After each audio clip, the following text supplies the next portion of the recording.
Week 2 of the 2023 CrossFit Games Open is here, and we have a two-parter. The first part is a 15-minute AMRAP of burpee pull-ups and running. The second part is 5 minutes to find a 1-rep max thruster where the barbell comes off the ground.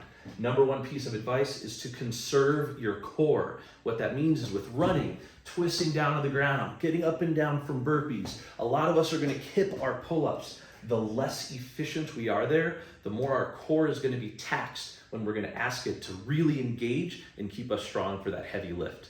Conserve your core. Number 2 is to relax. A 15-minute AMRAP of non-stop movement, running, jumping, burpees, can get our heart rate through the roof. The more relaxed we can stay there while continuing to move, the better shape we're going to be in when 1-rep max thruster time comes in. Now for today's video, I have demos of all of these things, so I'll keep this short, but I hope these concepts make sense. Number 1 for the run, smooth transitions. If you can make every turnaround exactly the same, you'll be better off than fumbling through your feet every time you get to one end. Number 2, square shoulders and hips. I don't want to be bending over and twisting too much. So what I'll demo is try and make sure you're facing in the direction you want to run when you make your turns. Number 2, for the burpee pull-ups, efficient kips and minimizing arching. Those kind of go hand in hand, but making sure that we're not doing a ton of this in either of those movements. Stay tight, stay efficient, stay calm.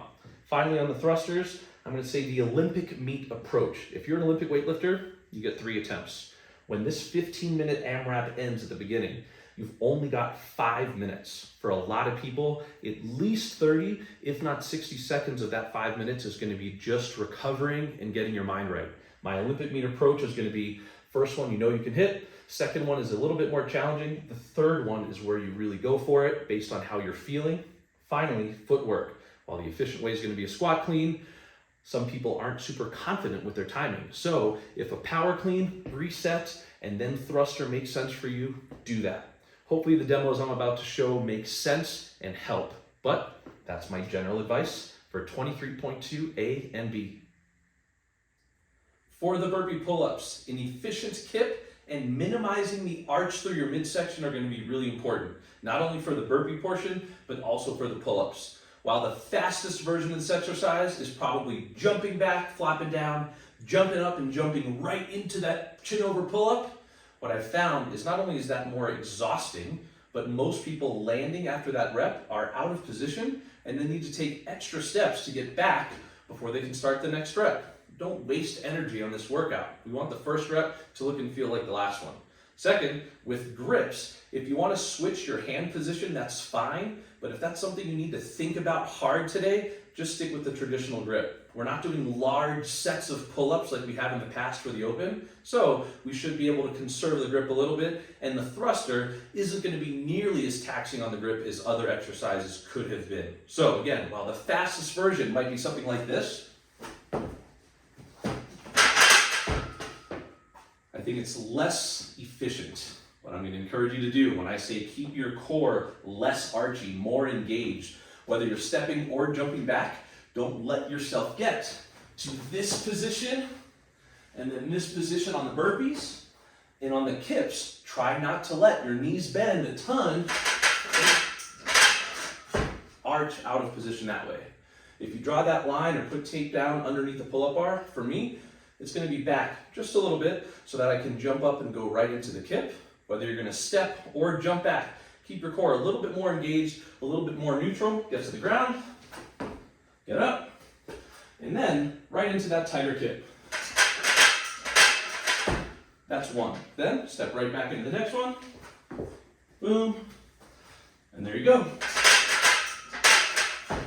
If you can control your heart rate and have that be a really, really repetitive process, you're going to be fine for the burpee pull-ups. My number one piece of advice for 23.2 Part A is to conserve your core. What that means on the run is that if you're running side to side, the more you bend and twist and just make it happen down to the ground, the more fatigued you're likely going to be, especially going into burpees and then pull-ups for 15 full minutes. For the run, my 2 pieces of advice are smooth turnaround and transitions And try and keep your shoulders and hips square before you take off in the other direction. What I'm gonna try and do is rotate towards the same wall every time. So if you're the wall I'm gonna rotate towards while I run this way, I will swing my right leg back, and that's the same hand that'll touch the ground as I square up, boom. In the other direction, I'm gonna try and rotate towards you. My left leg will swing back, squared up, my left hand will touch the ground. So every time I start to run in the opposite direction, I'm balanced, and I can just drive off the back leg and go. If you start sprinting this workout, unless you're a bodyweight ninja, you're gonna get really tired and that run is gonna get slower and sloppier. Try your best to relax your shoulders, look where you're going, and just time that transition, turn, and change of direction. That'll take some practice to figure out what you're gonna do.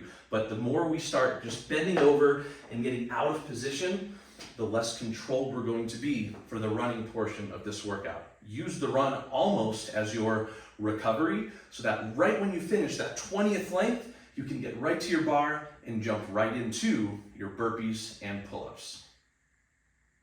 Depending on how part 23.2A goes for you, 5 minutes for 23.2B is either gonna feel like a really long time or it's gonna feel like it goes by in a blur. Having a plan for your thrusters is really important going in. My advice that I gave is have an Olympic weightlifting meet approach, meaning you give yourself 3 attempts. The first one, you know you can hit no matter how tired you are. The second one is a little bit more challenging, but you're still really confident you're gonna get it. And then the third one is where you're gonna try and make your money. I would say take that last attempt with 15 to 20 seconds left on the clock. All you have to do is get the bar off of the ground before beginning that attempt for it to count. So if you take it right before the buzzer, give yourself a little window, pause here at the top if you need to, and then go, it'll count. Based on your confidence level with the thruster, with the squat clean, and with your foot position and depth on the squat, know yourself. The most efficient way, obviously, will be going straight into a squat clean and straight into your thruster like a cluster. But if you're too tired or you're not confident, don't risk missing the weight because of a footwork or a depth issue. Power clean the bar, get it to your shoulders, adjust your feet, take that big breath, and then go straight down and launch that bar off of your shoulders with those legs. If you have a weight belt, have used one before, it's probably a really useful tool for this workout tomorrow, so you cannot worry as much about how fatigued your core probably will be from the runs, the burpees, and the pull-ups. As most of us know in CrossFit, if it looks like it's not going to be that bad, it's probably going to be pretty bad. So enforcing that bracing of the core, this is almost more important than leg strength, because if you crash in the bottom of a rep of your thruster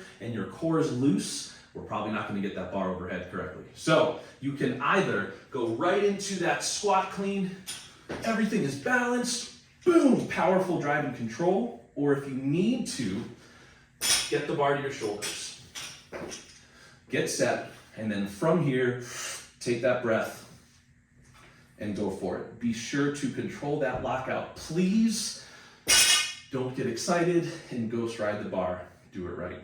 This should be the fun part of the workout, and I'm hoping some people out there surprise themselves a little bit. I know I'm a super visual learner, so do me a favor, let me know if demoing some of this stuff was helpful, or if you think just talking about it at the whiteboard is enough for these types of strategy videos. After this week is over, there's only 1 week left to go in the 2023 Open. As always, good luck, have fun, I believe in you, and I hope you have a great time hitting this one.